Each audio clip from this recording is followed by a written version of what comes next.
بسم اللہ الرحمن الرحیم۔ السلام علیکم ورحمۃ اللہ وبرکاتہ۔ نحمده ونصلی علی رسولہ الکریم، اما بعد۔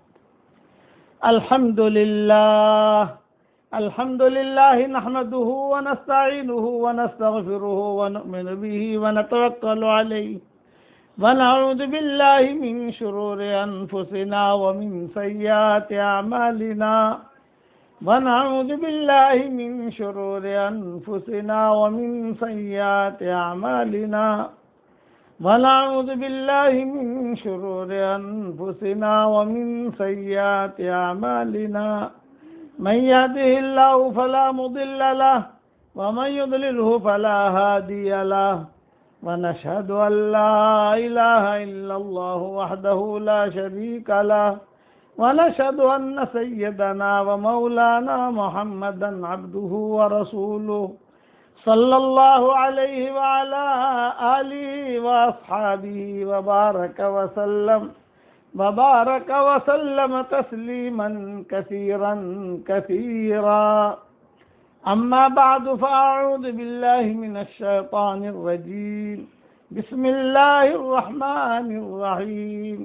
إنا فتحنا لك فتحا مبينا ليغفر لك الله ما تقدم من ذنبك وما تأخر ويتم نعمته عليك ويهديك صراطا مستقيما وَيَنْصُرَكَ اللَّهُ نَصْرًا عَزِيزًا. صدق اللہ العظیم.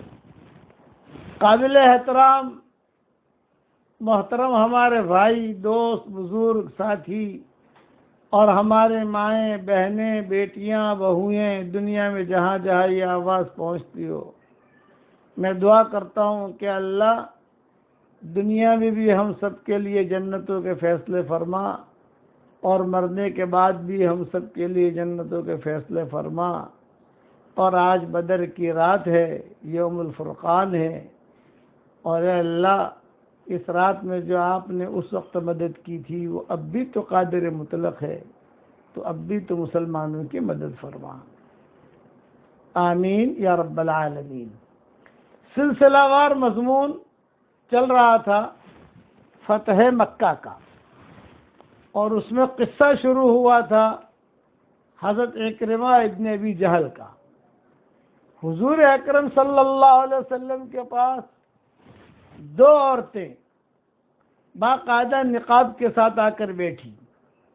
ایک ہندا، اس کا بھی حدیث میں تذکرہ آتا ہے کہ وہ بھی نقاب کے ساتھ آ کر بیٹھی، اور یہ ام حکیم اکرمہ کی بیوی، یہ بھی نقاب کے ساتھ آ کر بیٹھی. روایتوں کے جملے ہیں وَزَوْجَتُهُ مُتَنَقِّبَةٌ، کہ وہ آ کر بیٹھی حضور اکرم صلی اللہ علیہ وسلم کے پاس. پھر حضور اکرم صلی اللہ علیہ وسلم سے بات چیت کرتے رہے. آپ صلی اللہ علیہ وسلم نے امن دے دیا. اس پر اکرمہ کو تعجب ہوا کہ مجھے امن کیسے دے دیا.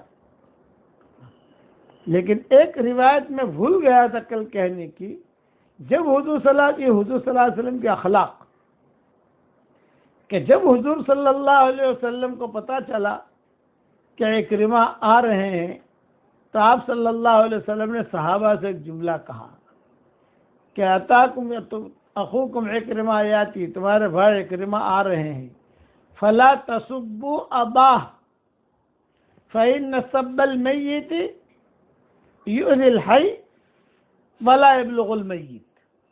یہ حضور صلی اللہ علیہ وسلم نے کہا کہ دیکھو وہ آ رہا ہے اکرمہ، تو کوئی بھی اس کے باپ کو برا بھلا نہ کہے، یعنی ابو جہل کو برا بھلا نہ کہے.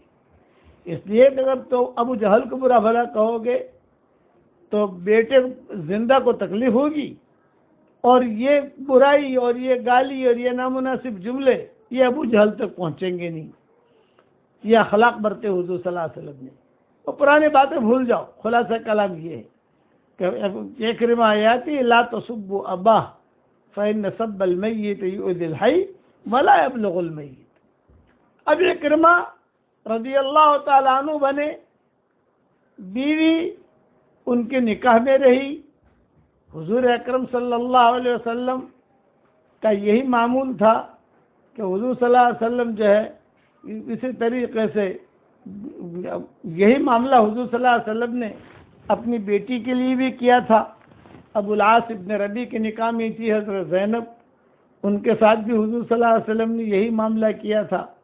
یہ بہت سمجھدار تھے ابو العاص ابن ربیع، یہ مشرک تھے، حضرت زینب مسلمان تھی. تو اب جو ہے حضور صلی اللہ بدر کے موقع کے اوپر یہ ابو العاص ابن ربیع جو ہے یہ بھی پکڑے گئے تھے. داماد تھے حضور صلی اللہ علیہ وسلم کے، اور پیارے داماد تھے. میں آپ کو عجیب قصہ سناؤں. بعض داماد تو اڑے چڑھے ہوتے ہیں، خوب وصول کرتے ہیں ماں باپ سے، ساس سسر سے، اور خوب جو ہے نخرے بھی دکھاتے ہیں. اور بعض داماد ذی اخلاق ہوتے ہیں. تو یہ ابو العاص ابن ربیع جو تھے یہ ذی اخلاق تھے، تاجر تھے یہ. اور حضرت زینب میں اور ابو العاص ابن ربیع میں بہت محبت بھی تھی.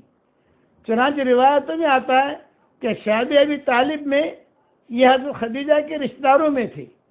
تو حضور صلی اللہ علیہ وسلم کی بیٹی تھی حضرت زینب. تو حضرت خدیجہ اور حضور صلی اللہ علیہ وسلم نے مشورہ کر کے کہ یہ بیٹی کا نکاح جو ہے اپنے خاندان میں ہی کیا جائے. چنانچہ ابو العاص ابن ربیع کے ساتھ نکاح ہو گیا. تو جب شادی ابی طالب میں حضور صلی اللہ علیہ وسلم تھے تو مشرکین مکہ نے تو سب کچھ بیکر کر دیا تھا.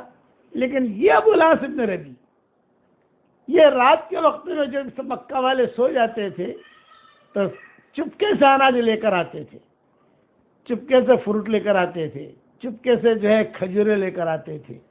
تو حضور صلی اللہ علیہ وسلم کہتے تھے واہ بھائی واہ میرا داماد، واہ بھائی واہ میرا داماد، واہ بھائی واہ، واہ بھائی واہ. ابو العاص نے ہمارا دل خوش کر دیا، ابو العاص ابن ربیع نے ہمارا دل خوش کر دیا. یہ حضور صلی اللہ علیہ وسلم کو بہت محبت تھی ان سے. لیکن یہ بدر کا جب قصہ ہوا تو یہ مشرکین کی طرف سے آئے تھے. اور چنانچہ یہ طے ہو گیا کہ جسے فدیے میں چھڑوانا ہو تو اس کے لیے جو ہے فدیہ بھیجے. تو ان کو چھڑوانے کے لیے جو ہے حضرت زینب نے وہ ہار بھیجا جب خدیجہ نے دیا تھا. جب حضور صلی اللہ علیہ وسلم نے وہ ہار دیکھا تو حضور بہت روئے. ارے خدیجہ یاد آ گئی، پرانے دین یاد آ گئے. تو ان کا قصہ یہ ہوا. اب یہ مشرک ہیں ابو العاص ابن ربیع، حضرت زینب مسلمان ہے. حضور صلی اللہ علیہ وسلم نے کہہ دیا بھی تم میری بیٹی کو بھیج دو مدینہ منورہ. چلو لمبا قصہ ہے، میں شارٹ کر کے سمجھاتا ہوں کہ میری بیٹی کو بھیج دو. تو چنانچہ طے کر کے مشرکین مکہ سے بات چیت کر کے یہ کر کے جو حضرت زینب جو ہے یہ مدینہ منورہ پہنچ گئی. جو حالات ہوئے حضرت زینب کے اوپر حمل سے تھی، جب جو ہے مکہ سے نکلی تو کسی بے دین نے، بے ایمان نے جو ہے برچھا مارا تو اٹھنے کے اوپر سے گری اور ٹیکری کے اوپر گری، ٹیکری کے اوپر سے لڑکی زمین کے اوپر آئی، حمل بھی گر گیا اور شرمگاہ پر برچھا مارا گیا تھا، روایتوں میں آتا ہے. تو خون بھی نکل گیا. اب وہاں تو ہسپتال تو تھا نہیں. اور کتابوں میں لکھا ہے یہ ساری خبر حضور صلی اللہ علیہ وسلم کو وہاں پہنچی مدینہ منورہ کہ میری بیٹی کے ساتھ یہ معاملہ ہوا ہے. جب حضرت زینب کا انتقال ہوا تو حضور بات روایت میں کہتے تھے کہ اس نے بہت تکلیف اٹھائی. یعنی شوہر کی طرف سے تکلیف نہیں اٹھائی، شوہر نے تو بہت خوشحال رکھا حضرت زینب کو رضی اللہ تعالیٰ عنہ.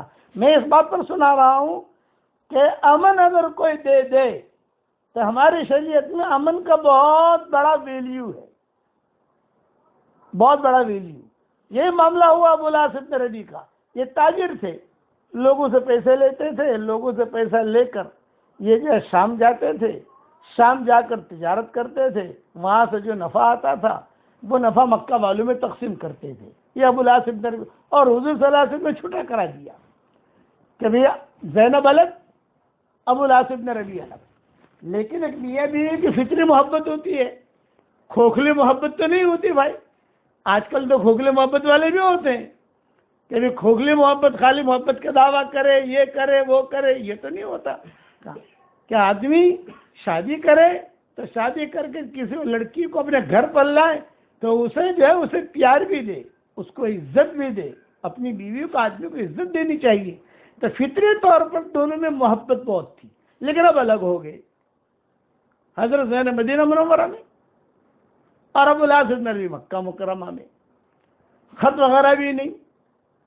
کچھ نہیں، یہ حضور کے پاس ہے، اب بیٹی ہے حضور صلی اللہ علیہ وسلم کی، ابو العاص بن ربیع وہاں ہے، اور جو محبت دل میں ہے وہ دل میں ہے۔ چنانچہ روایت میں قصہ آتا ہے، وہ قصہ یہ آتا ہے کہ ابو العاص بن ربیع امین تاجر تھے، امانت دار تھے ابو العاص بن ربیع، اور یہ مکہ والوں سے پیسہ جمع کر کے لے جاتے تھے شام، وہاں سے کچھ چیزیں لاتے تھے، وہاں سے چیزیں لا کر جو ہے بیچتے تھے، پھر اس کا تجارت کرتے تھے، مکہ والے میں نفع تقسیم کرتے تھے، اور سارے مکہ والے خوشحال تھے ابو العاص بن ربیع کی وجہ سے۔ ایک مرتبہ وہ تجارت کا سامان لے کر شام سے آ رہے تھے، مسلمانوں نے دیکھ لیا، تو مسلمانوں نے بھئی ہماری بارڈر میں کیوں آیا، یعنی اس زمانے کا قانون تھا بھئی ہماری بارڈر یہ ہے مدینہ کی، یہ مدینہ کے بارڈر میں اجنبی آدمی کوئی آئے گا تو ہم بات پرس کریں گے بھئی تم کیوں آئے ہماری بارڈر میں، وجہ کیا آنے کی۔ یہ جو ہے رات کا وقت تھا، مدینہ منورہ میں سناٹا تھا، چھوٹی سی بستی تھی مدینہ منورہ کی، تو یہ رستہ انہیں پتہ نہیں چلا، تب کرتے کرتے یہ جو مدینہ کے بارڈر میں آ گئے، وہ حفاظت کرنے والا جو عملہ تھا، طبقہ تھا حفاظت کرنے والا، وہ حفاظت کرنے والا عملہ انہوں نے ان کو پکڑ لیا۔ جب ان کو پکڑ لیا تو ان کا سامان تو سارا لے لیا، لیکن یہ گھبرائے ابو العاص بن ربیع، اور یہ گھبرائے کہ بھئی میرا سامان تو لے لیا ہے، یہ لوگ مجھے قتل کر دیں گے، اب میں مدینہ میں کہاں جاؤں، سوائے زینب کے کوئی ہے نہیں، لیکن زینب تو میری بیوی ہے نہیں، میں کہاں جاؤں۔ چنانچہ جان بچا کر کتابوں میں آتا ہے مدینہ منورہ کی بستی میں رات کے وقت میں داخل ہو گئے ابو العاص بن ربیع۔ اب کہاں جاؤں، رات کو مثال دے رہا ہوں، 2 بج رہے ہیں، 2:30 بج رہے ہیں، سردی کی راتیں، جان بچا کر یہ آئے ہیں، تو کوئی ایک صحابی باہر ٹہل رہے تھے، ان سے پوچھا اپنا چہرہ وغیرہ چھپا کر، بھئی حضرت زینب این بیت زینب بنت الرسول، بھئی حضور صلی اللہ علیہ وسلم کی بیٹی زینب جو ہے اس کا مکان کہاں ہے، اس کا کمرہ کہاں ہے۔ وہ صحابی بھی چوکن اجنبی آدمی حضور صلی اللہ علیہ وسلم کی بیٹی کے بارے میں کیوں پوچھتا ہے، بھئی بڑی مہربانی ہوگی تم مجھے اس کا کمرہ دکھا دو۔ وجہ کیا تھی، یہ چاہتے تھے کہ زینب مجھے امن دے دے، امن تو کوئی بھی دے سکتا ہے، زینب اگر امن دے دے گی تو مدینہ میں کو مجھے مارے گا نہیں، اور اگر زینب نے امن نہ دیا تو پھر جو ہے مجھے کوئی نہ کوئی قتل کر دے گا۔ یہ معاملہ تو اکرمہ ابن ابی جہل کا، اسی لیے ام حکیم نے حضور صلی اللہ علیہ وسلم سے امن مانگی کہ آپ امن دے دیجئے، امن دے دیا، اب امن دے کر آپ آ جاؤ، 4 مہینہ رہو، 3 مہینہ رہو، 4 جو بھی پیریڈ ہوتا ہے اس میں کوئی آپ کو مارے گا نہیں۔ تو یہ ابو العاص بن ربیع جو ہے یہ امن کے خاطر صرف وہ زینب کا نام لیا، اس لیے کہ اور تو کوئی امن دینے والا ہے نہیں، میری بیوی رہ چکی ہے، یہ تو کچھ یعنی 2 جملے کہہ دے گی تو میرا کام بن جائے گا، میری جان بچ جائے گی۔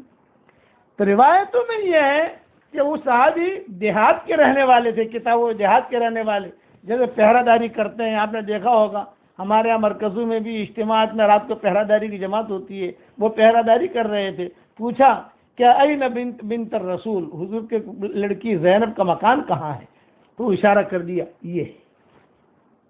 رات کا وقت تھا، سناٹا تھا، چنانچہ انہوں نے جا کر جو ہے وہاں کھٹکھٹ کیا، حضرت زینب گھبرائی، بھئی رات کے وقت میں میرے گھر پر کون، کہ رات کے وقت میں میرے گھر پر کون۔ چنانچہ حضرت زینب نے دبی آواز میں پوچھا یا بھئی کون ہو، کیوں آئے ہو، کیا ہے، تو انہوں نے دبی آواز میں کہا میں ابو العاص بن ربیع ہوں، اور تم جو ہے صرف میری اتنی مدد کرو کہ مجھے پناہ دے دو، ورنہ کوئی نہ کوئی مجھے قتل کر دے گا۔ کتابوں میں لکھا ہے جب حضرت زینب نے یہ جملہ سنا تو حضرت زینب بہت روئی، پرانے دن، پرانی راتیں یہ یاد آئیں، پرانی زندگی یاد آئی، اور انہوں نے کہا حضرت زینب نے کہ میں نے آپ کو پناہ دے دی ہے، لیکن پناہ دی ہے یہ تو کہہ رہی ہے، یہاں مدینہ والوں کو تو پتہ نہیں ہے، سب کے سامنے بات آنی چاہیے نا، مسئلہ یہ۔ اور یہ تھکے ہارے تھے ابو العاص بن ربیع، بہت کتابوں میں لکھا ہے کہ بہت تھکے ہارے، بعض کتابوں میں لکھا ہے ٹھنڈی کی راتیں تھیں مدینہ منورہ میں، ٹھنڈیاں بہت ہوتی ہیں، اور حضرت زینب نے جو ہے بستر وغیرہ دے دیا ان کو، کچھ اوڑھنے کا دے دیا، بھی تم آرام کر لو۔ پھر جو ہے فجر کی اذان ہوئی مسجد نبوی میں، حضرت زینب جو ہے ان کو تو سلا دیا اور ان کو کہہ دیا کہ میں نے تمہیں امن دے دیا ہے۔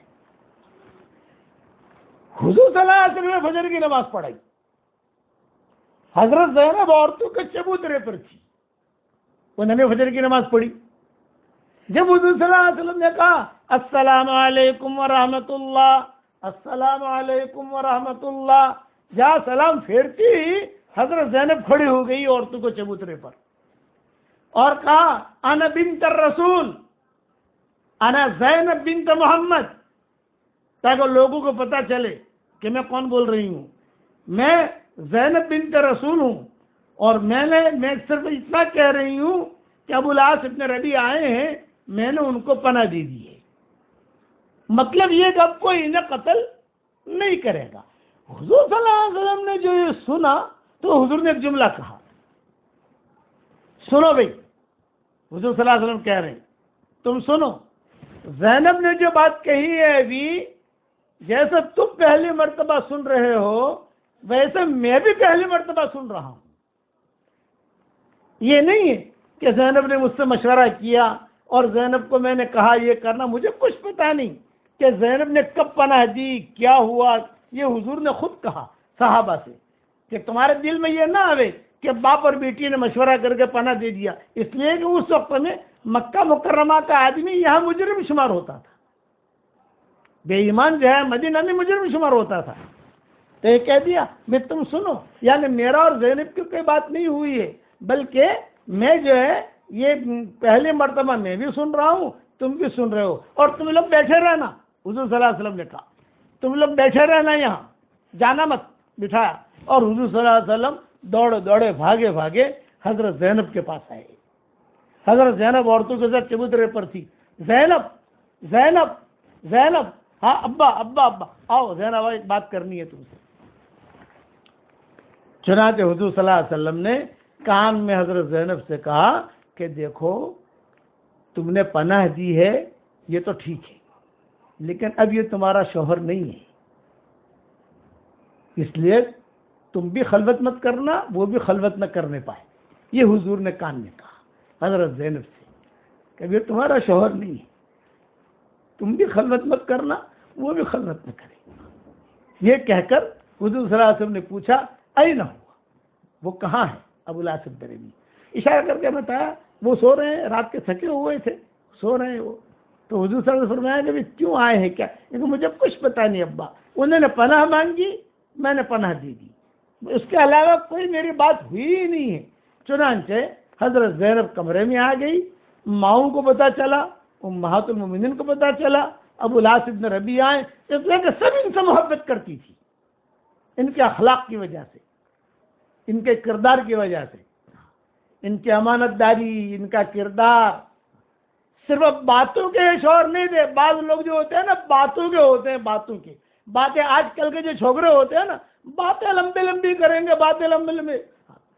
ایک لڑکی سے کسی کو شادی کرنی تھی، یہ کہا بھائی دیکھ میں تجھ سے بہت محبت کرتا ہوں، مجھے تجھ سے شادی کرنی ہے، تو میری محبوبہ ہے، تو میری دلہن، میں تجھے دلہن بناؤں گا، تو میری لیلا ہے، تو میری یہ ہے یہ ہے، لیکن دیکھ مقداد سیٹھ کی طرح میں تجھے لمبے چوڑے بنگلے میں تو نہیں رکھ سکتا، ہاں میرے دل میں تجھے رکھوں گا،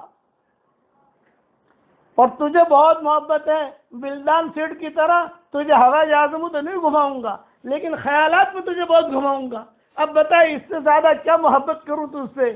تو اس نے کہا بھائی ایک کام کر، مجھے مقداد کا فون نمبر دے دے اور بلدان کا فون نمبر دے دے، خالی دل کے اندر محبت اور بعد میں کچھ کرنا نہیں، یہ نہیں، جو بات ہوتی ہے ڈھنگ کی ہوتی ہے۔ یہ کہہ کے لڑکی نے جان چھوڑائی کہ یہ تو خالی باتیں کرتا ہے، کہ مجھے ادھر مقداد کا فون نمبر دے دے، بلدان کا فون نمبر دے دے، تو جا یہاں سے۔ وہ ایسے نہیں تھے، وہ نبھانے والے آدمی تھے۔ حضور کی زبان سے جملہ نکلا شعب ابی طالب میں، واہ بھائی واہ ابو العاص، واہ بھائی واہ ابو العاص، اس نے تو اب یہ حق ادا کر دیا۔ روزانہ رات کو جو ہے وہ کھانا لے کر آ جاتے تھے. مکہ والے سوئے ہوتے تھے. اچھا کبھی مکہ والے پریشان بھی کرتے, ابو الاس کھانا کیوں لاتے ہو, بائیکاٹ ہے ان لوگوں کا. تو ابو الاس جو ہے ان لوگوں کو رشوت دیتے تھے زمانے جاہلیت میں. بے پیسہ پکڑ, میری ماں ہے, میرے والد ہے حضور صلی اللہ علیہ وسلم, اور یہ سارے رشتے دار وہاں ہیں, یہ لاتے تھے. تو حضور کہتے تھے واہ بھائی واہ واہ بھائی, یہ ابو الاس ابن ربیع. تو حضور صلی اللہ علیہ وسلم کو کچھ پتا نہیں ہے کیوں آئے. چنانچہ جب مسجد میں باتیں ہونے لگی تو ان کی آنکھ کھل گئی ابو الاس ابن ربیع کی. حضور صلی اللہ علیہ وسلم نے بلوایا ان کو سب کے سامنے. ہاں بھائی آپ کیسے آ گئے یہاں؟ زینب نے پناہ دے دی ہے تم کو, یہ بات تو ٹھیک ہے, لیکن یہ کہ آپ کیسے آئے یہاں؟ بعض کتابوں میں لکھا ہے کہ مائیں جو ہے اپنے کمروں سے دیکھ رہی تھی کہ ابو الاس ابن ربیع جو ہے پکڑے گئے ہیں اور زینب نے پناہ دی ہے ان کو. آپ نے پوچھا تو ابو الاس ابن ربیع نے کہا کہ حضرت بات یہ ہے, میں سامان تجارت لے کر شام سے میں جا رہا تھا مکہ, مدینہ والوں نے جو ہے میرا مال سارا لے لیا, اور جو ہے مجھے ڈر یہ لگا کہ مجھے بھی قتل کر دیں گے یہ, اور تو میں سوچا کہ بھئی یہاں آ جاؤں مدینہ, اور جو ہے اور کون مجھے پناہ دے گا؟ تو زینب کے علاوہ کوئی میرے ذہن میں نہیں تھا, اس لیے میں نے پناہ مانگی, اس نے پناہ دے دی. یہ قصہ ہوا. اس پر آپ کی آنکھوں میں آنسو آئے. آپ نے مدینہ والوں کو جمع کیا, اور مدینہ والوں کو جمع کر کے سب کو حضور صلی اللہ علیہ وسلم نے کہا بھئی پورا قصہ تو یہ ہے جو تمہارے سامنے ہے, بس میں ایک درخواست کرتا ہوں. یہ حضور صلی اللہ علیہ وسلم نے فرمایا, میں ایک درخواست کرتا ہوں کہ ابو الاس ابن ربیع کا جتنا مال تم لوگوں نے لیا ہے, یہ چادر بچھاتا ہوں, اس چادر پہ تم رکھ لو. حضور نے جب ایک بات کہی تو کوئی سونا لے کر آیا, کوئی ہیرے لے کر آیا, کوئی چاندی لے کر آیا, کوئی جو ہے کھجور لے کر, جس نے جو لیا تھا وہ لے کر آیا. اور حضور صلی اللہ علیہ وسلم چادر کے کنارے پر بیٹھے ہوئے, اور ساری مائیں جو ہیں یہ منظر دیکھ رہی تھی, اور حضرت زینب بھی یہ منظر دیکھ رہی تھی کہ سارا کا سارا مال لے کر یہ لوگ آئے. حضور صلی اللہ علیہ وسلم نے ابو الاس ابن ربیع سے پوچھا حل بقی شیء, بھئی تمہارا مال دیکھو کوئی چیز رہ گئی ہے؟ تو کتابوں میں لکھا ہے ایک ایک چیز وہ دیکھتے جاتے تھے, اٹھا کر دیکھتے تھے. ابو الاس ابن ربیع جب دیکھتے تھے یہاں مائیں روتی تھی, بھئی ہمارا داماد ہے. حضرت زینب بھی روتی تھی, بھئی میرا پرانا شوہر ہے. یہ ابھی تو شوہر نہیں ہے, لیکن یہ کہ یہ جو ہے میرے ساتھ اس کی زندگی گزری ہے. اور ایک ایک چیز اٹھا کے دیکھتے تھے.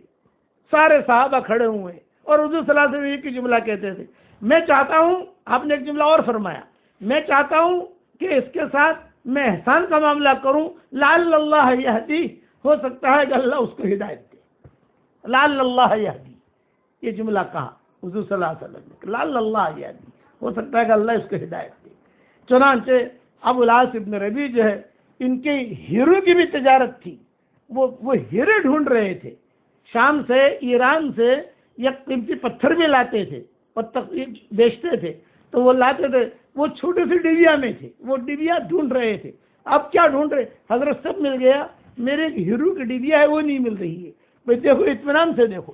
جب وہ ڈھونڈ رہے تھے تو یہ مائیں رو رہی تھی کہ اس نے کتنی خدمت کی ہماری شاید ابی طالب نے, اور حضرت زینب بھی رو رہی تھی. چنانچہ ایک بڑا کوئی برتن تھا, اس کے اندر وہ ہیرو کی ڈبیا تھی.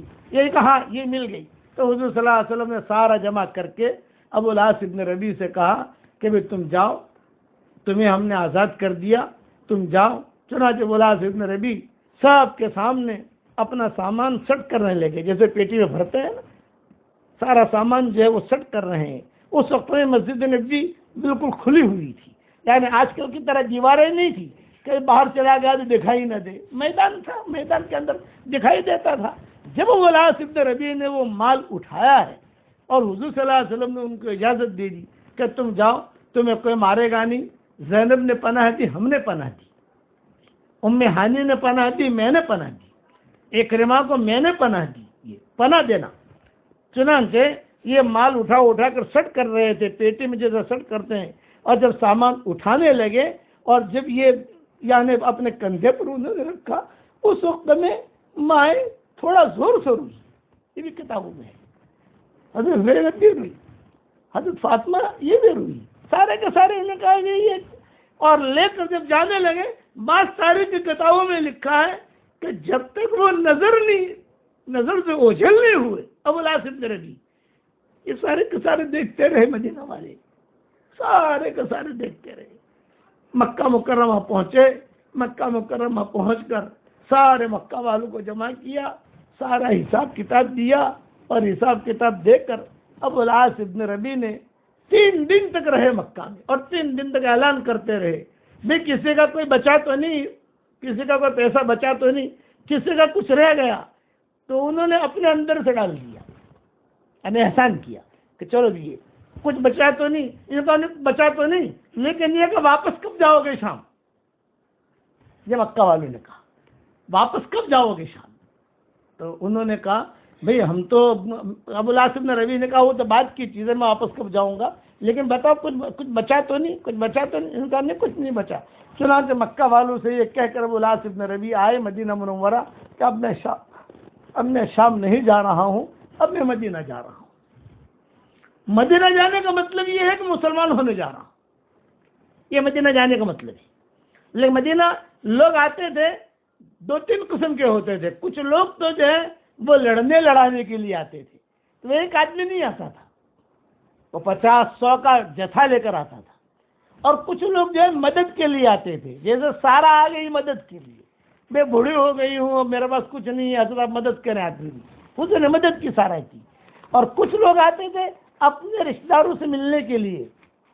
ایک آدمی آتا، جیسے عمیر ابن وہب اپنے بیٹے سے ملنے چلے گئے، ان کا قصہ بھی آئے گا.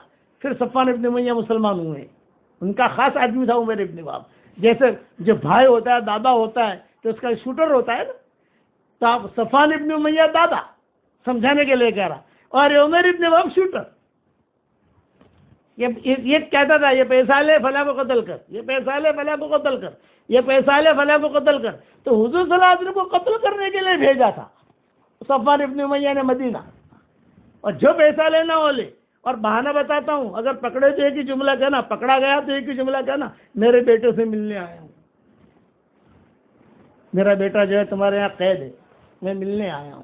یہ تو قصہ آئے گا اپنے وقت پر، میں بیان کروں گا انشاءاللہ. چنانچہ یہ ابو العاص ابن ربیع یہ آئے، اور یہاں آنے کے بعد اچھا اب ابو العاص ابن ربیع جب مدینہ کے بارڈر میں داخل ہوئے تو اب تو جو ہے اکیلا آدمی ہے، مال تجارت تو نہیں ہے. کسی نے کہہ دیا ابو العاص ابن ربیع آئے، جا ابو العاص ابن ربیع، جا ابو العاص ابن ربیع. خود صلی اللہ علیہ وسلم نے گھر والوں کو کہہ دیا بھائی پتہ نہیں کیوں آ رہا ہے، واٹس ایپ تو تھا نہیں، ٹیلی فون تو تھا نہیں. یہ آئے، حضور صلی اللہ علیہ وسلم جو میں بیٹھے ہوئے تھے، اور یہ داخل ہوئے، اور داخل ہوتے ہی مائیں بھی دیکھ رہی تھی کہ اب کیوں آئے ہیں یہ، اور آتے ہی کتابوں میں لکھا ہے کچھ پوچھا نہیں، حضور صاحب کو چمڑ گئے اور کہا اشہد ان لا الہ الا اللہ واشہد انک رسول اللہ. اسی جگہ مسلمان ہو گئے. جب یہ مسلمان ہوئے تو سب مائیں بہت روئی کہ اللہ تیرا شکر ہے ہمارا داماد مسلمان ہو گیا. حضور نے کہہ دیا زینب تمہاری بیوی ہے، جا اپنی بیوی کے پاس جا. اس کے بعد بھی قصے ہوئے ہیں ابو العاص ابن ربیع اور زینب کے، یعنی اب تو حضور نے ساتھ کر دیا نا، جیسے اکرمہ ابن ابی جہل کو ساتھ کر دیا، ام حکیم کو ساتھ کر دیا، یہ قصے ہوتے رہے. اب یہ اس کے بعد بھی ابو العاص ابن ربیع کے قصے ہوئے، لیکن وقت کی کمی کی بنا پر ساری تفصیل میں بیان نہیں کر سکتا. یہی معاملہ ہوا اکرمہ ابن ابی جہل کا. اب اکرمہ ابن ابی جہل نے یہ اللہ تعالیٰ حضور صلی اللہ علیہ وسلم سے حرم میں ایک وعدہ کیا کہ اللہ کے نبی آپ کی مخالفت میں گھوڑے میں نے بہت دوڑائے ہیں، آپ کی مخالفت میں نے بہت کام کیا ہے. اب میں آج حرم میں وعدہ کرتا ہوں کہ آپ کی موافقت کے اندر میں گھوڑے دوڑاؤں گا اور آپ کی موافقت میں سارا کام کروں گا دین کا. آپ میرے لیے دعا فرمائیں کہ اللہ مجھے معاف کرے. تو حضور صلی اللہ علیہ وسلم نے دعا کی، اللہم اغفر لعکرمہ ابن ابی جہل. جب یہ مسلمان ہوئے تو ام سلمہ بیٹھی ہوئی تھی، فتح مکہ مسلمان ہوئے. حضور نے فرمایا ام سلمہ ثبت الرؤیا، خواب کی تعبیر پوری ہو گئی، یہ حضور نے فرمایا کہ خواب کی تعبیر پوری ہو گئی.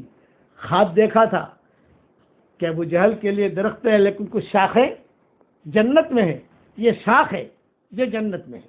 بعد میں بنے اکرمہ رضی اللہ تعالیٰ عنہ، اور بڑے ان کے قصے ہیں حضرت اکرمہ کے. ہاں، قرآن پڑھتے تھے تو بہت روتے تھے، پہلے قرآن کی مخالفت کرتے تھے، اور قرآن پڑھتے تھے تو ہچکیاں مار مار کر روتے تھے. قرآن پڑھنا جب شروع کرتے تھے تو کتابوں میں لکھا ہے سر پہ رکھتے قرآن، اپنے سینے سے لگاتے اور آنسو بہاتے، اور پھر جو ہے وہ روتے تھے، بہت روتے تھے، بہت روتے تھے. پھر ام حکیم اور اکرمہ ابن ابی جہل ان کی زندگی گزرنے لگی. حضور صلی اللہ علیہ وسلم کا انتقال ہو گیا، یہ کام کرتے رہے.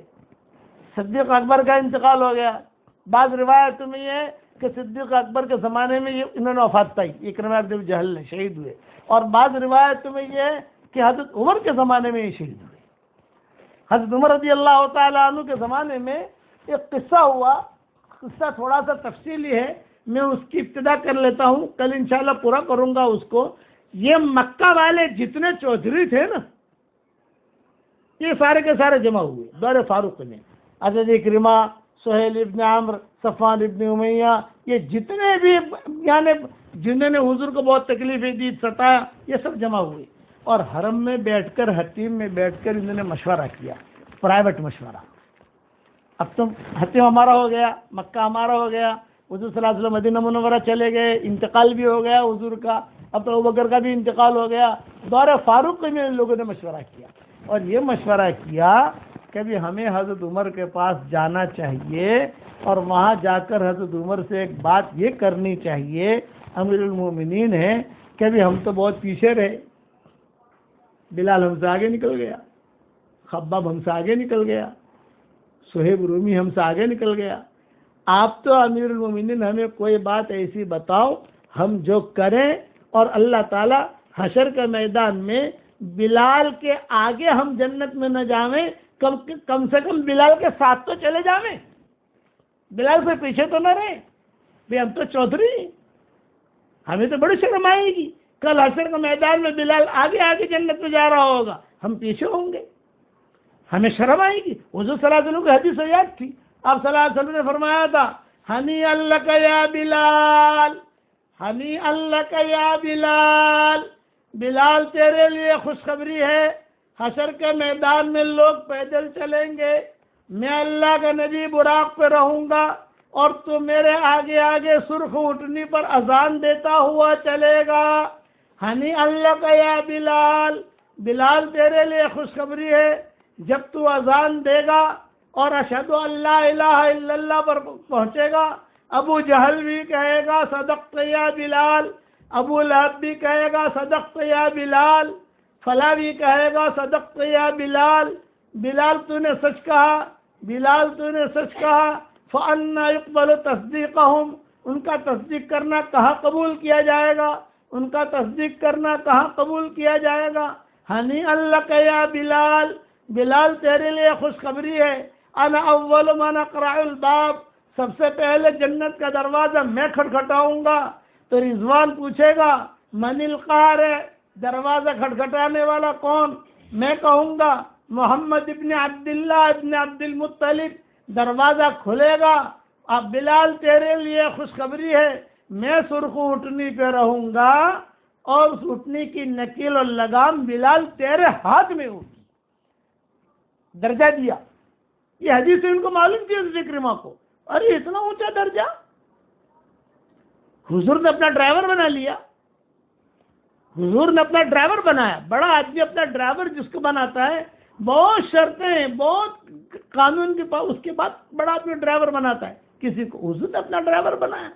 تو یہ مشورہ کیا حتیم میں ان لوگوں نے، ارے بھائی ہمیں تو جو ہے حضرت عمر کے پاس جا کر اتنا مشورہ کرنا ہے کہ ابھی ہم نے بہت گھوڑا دوڑا ہے غلط میدانوں میں، ہمیں حضرت عمر صرف اتنا بتا دے کہ ابھی حشر کے میدان میں کم سے کم بلال کے ساتھ ہم جنت میں داخل ہو جائیں، بلال کے پیچھے نہیں.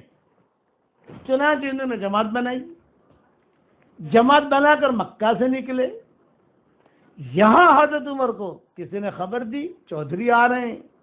اچھا یہ کیوں آ رہے ہیں؟ بڑے بڑے چودھری مکہ والے یہاں کیوں آ رہے ہیں؟ مسلمان تو ہو گئے ہیں، اب تو حکومت مسلمانوں کی ہوگی، یہ کیوں آ رہے ہیں؟ مقبرہ میں داخل بھی ہو گئے، لوگوں نے کہا امیر المومنین چودھری سب مکہ کے آئے ہیں۔ حضرت عمر نے کیا کہا؟ ارے بلال کو بلاؤ، ارے فلاں کو بلاؤ، ارے فلاں نہیں، دوسرے جو بھی ان کے غربا فقراء جو تھے، فلاں کو بلاؤ، فلاں کو بلاؤ، عبداللہ بن مسعود کو بلاؤ، فلاں کو بلاؤ۔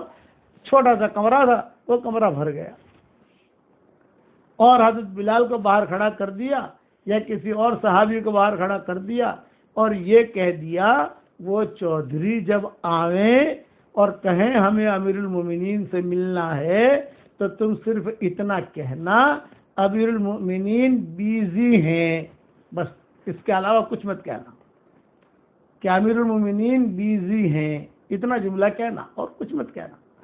چنانچہ بڑے بڑے چودھری اور دربان کب جب ملنا امیر المومنین سے ملنا ہے وہ تو بہت بیزی ہیں، سب لوگ بیٹھے ہوئے ہیں، ٹھہرے رہے تھوڑی دیر ٹھہرے رہے، لیکن ایک چودھراہٹ کی ایک رگ ہوتی ہے نا۔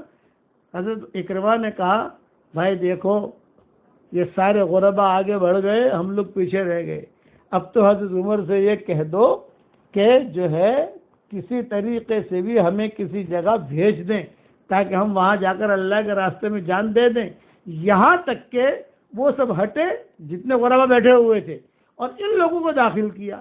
بھئی کیوں آئے ہو آپ لوگ؟ حضرت ہم تو مشورے کے لیے آئے ہیں، کتابوں میں لکھا ہے، حضرت عمر نے کہا تم اللہ کے راستے میں جان نہیں دے سکتے، تمہارے اندر وہ چیز نہیں ہے کہ تم اللہ کے راستے میں جان دو۔ انہوں نے کہا کہ حضرت ہم تیار ہیں، ہم جائیں گے۔ انت ابن حنتمہ، انت ابن حنتمہ، حنتمہ جو حضرت عمر کی والدہ کا نام تھا، انت ابن حنتمہ، یہ حنتمہ نام رکھنا مت بھائی، ہاں یہ کبھی تم لوگ رکھنا شروع کر دو یار، یہ زمانہ جاہلیت کا نام ہے۔ حضرت عمر کی والدہ کا نام تھا حنتمہ، تو انہوں نے کہا انت ابن حنتمہ، انت ابن حنتمہ، تو حنتمہ کا بیٹا ہے، تو ہمیں بتا دے۔ یہ خطاب باپ کا نام تھا اور حنتمہ ماں کا نام تھا۔ میرے والد صاحب رحمۃ اللہ علیہ بہت مزے لے کر یہ نام لیتے تھے، اور انت ابن حنتمہ، تو حنتمہ کا بیٹا ہے، تو بتا، جہاں بتائے گا ہم مکہ جا کر سامان کی تیاری کر کے ہم وہاں جائیں گے اور وہاں جا کر اللہ کے راستے میں جان دیں گے۔ تو حضرت عمر نے کہا خالد ابن ولید فلاں جگہ کام کر رہے ہیں، تم لوگ جاؤ خالد ابن ولید کے میرا سلام کہنا اور وہاں جا کر کام کرو۔ یہ قصہ انشاءاللہ کل انشاءاللہ پورا کر لوں گا۔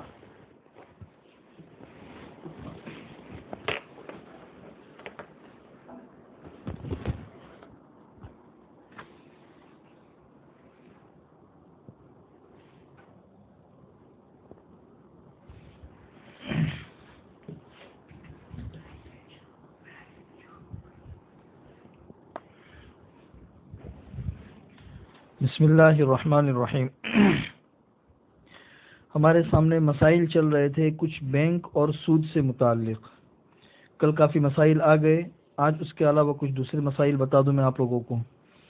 ایک بات تو یہ سمجھ لیجئے، جیسے کچھ دنوں پہلے میں نے آپ سے کہا تھا کہ شریعت کا یہ اعتدال ہے کہ وہ کسی معاملے میں انتہائی سخت ہوتی ہے اور ساتھ ہی انسانی مجبوریوں کا خیال بھی رکھتی ہے۔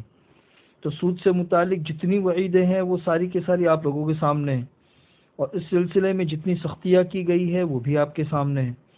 اور کل ہی میں نے آپ لوگوں سے یہ بات بھی کہی تھی کہ سود لینا یہ تو ہر حال میں حرام ہے، اور سود لینا یہ بہت بڑا گناہ ہے، لیکن کبھی کبھی انسان سود دینے پر مجبور ہوتا ہے۔